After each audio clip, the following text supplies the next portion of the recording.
आप यकीन नहीं करोगे, यूरोप और अफ्रीका के बीच सिर्फ 13 किलोमीटर की दूरी है। इतनी कम दूरी जितनी हमारे मुंबई से लेकर नई मुंबई के बीच में नहीं। फिर भी आज कोई भी देश इन दो महाद्वीपों को जोड़ने वाला एक पुल नहीं बना पाया। आपको जानकर हैरानी होगी, 2008 में जब स्पेन के राजा ने इन शहरों का दौरा किया तो मार्को इतना नाराज हुआ कि उसने इस पुल के प्रोजेक्ट को ही रोक दिया। सिर्फ एक दौरे ने दशकों की मेहनत पर पानी फेर दिया। कल्पना कीजिए कि आप अपनी कार से इंडिया से यूरोप जा रहे हैं और बीच में बस एक छोटी सी समुद्री टनल पार करनी पड़े। ये प्रोजेक्ट उस सपने को हकीकत के और करीब ले जाएगा। सोचिए दोस्तों, ये टनल बनने के बाद मैड्रिड से कैसाब्लांका का 12 घंटे का सफर सिर्फ 5.5 घंटे तक का रह जाएगा। ये वाकई में इंजीनियरिंग का एक और नया चमत्कार होगा। पर इस भविष्य के पुल का राज है इसकी कीमत। इस प्रोजेक्ट का इतना खर्चा होगा कि जितना कई छोटे देशों की पूरी अर्थव्यवस्था में नहीं होती है। क्या कोई देश इतना पैसा खर्च करने को तैयार होगा?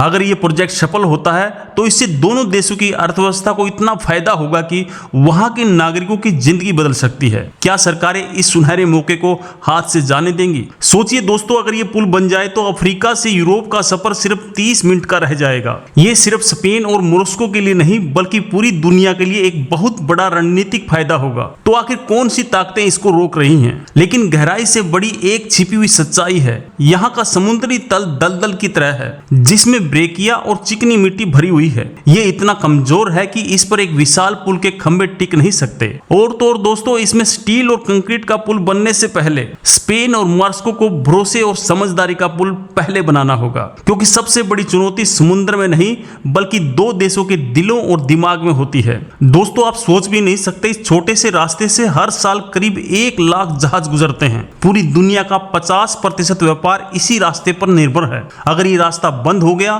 तो क्या होगा?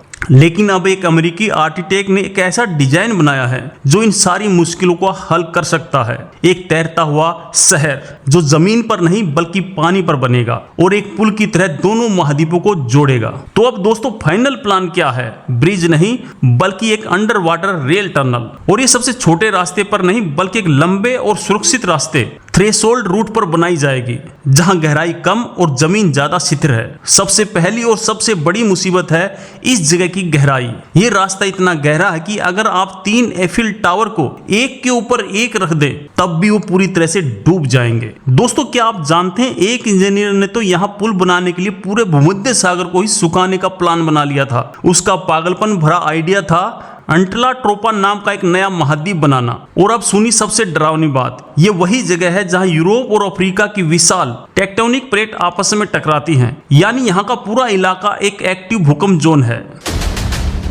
दोस्तों, ये सिर्फ एक टनल नहीं है, ये दो अलग अलग दुनिया की दो संस्कृतियों को जोड़ने का एक सपना है। ये इंसानी जज्बे की कहानी है जो प्रकृति की सबसे बड़ी चुनौती से लड़ने को तैयार है। वैज्ञानिकों को जब इस जगह का पता चला तो उनके भी होश उड़ गए। यहाँ सिर्फ पानी का बहाव नहीं बल्कि जमीन के नीचे एक बहुत बड़ी जंग चल रही है। लेकिन दोस्तों, सवाल फिर वही है, क्या 2030 तक ये नामुमकिन लगने वाला सपना सच हो जाएगा या फिर इतिहास खुद को दोहराएगा और ये प्रोजेक्ट एक बार फिर किसी नई वजह से रुक जाएगा? लेकिन दोस्तों, अब एक ऐसी वजह सामने आई है जिसने इस रुके हुए प्रोजेक्ट में फिर से जान डाल दी है। 2030 का फुटबॉल वर्ल्ड कप। जी हां, स्पेन और मोरक्को मिलकर इसे होस्ट कर रहे हैं और अब इस पुल या टनल को बनाना उनकी मजबूरी बन गया है। जवाब जमीन पर नहीं बल्कि समुद्र की गहराइयों में छिपा हुआ है। इस 13 किलोमीटर के रास्ते में एक ऐसा राज दफन है जो पिछले 100 सालों से इंसानी हिम्मत को चुनौती दे रहा है। इंजीनियरिंग के अलावा एक और बड़ी वजह है सियासत। स्पेन के 2 शहर सियूटा और मेलिनिया मास्को की जमीन पर हैं और ये दोनों देशों के बीच दशकों से विवाद की जड़ बने हुए हैं। यहाँ अंटार्कटिका का ठंडा और भूमध्य सागर का गर्म पानी जब मिलता है तो समुद्र के अंदर ऐसे ऐसे बवंडर उठते हैं जो बड़े बड़े जहाजों को भी हिलाकर रख देते हैं। यहाँ पुल बनाना मौत को दावत देना है। चौंकाने वाली बात यह है कि इस पुल को बनाने का प्रोजेक्ट आज से नहीं बल्कि 100 सालों से भी ज्यादा समय से चल रहा है। तो दोस्तों, वो कौन सी चीज है जो हर बार इस प्रोजेक्ट को रोक देती है? क्या ये कोई अभिशाप है? और दोस्तों, ऐसा बिल्कुल नहीं है कि ये पुल बनना कोई बहुत बड़ा मुश्किल काम है। चीन तो इससे भी 4 गुना ज्यादा बड़ा पुल बनाकर बैठा हुआ है, वो भी सिर्फ 9 सालों में। तो फिर यहाँ क्या दिक्कत है? आपको क्या लगता है, क्या ये पुल कभी बन पाएगा? कमेंट में जरूर बताएं। बहुत बहुत धन्यवाद।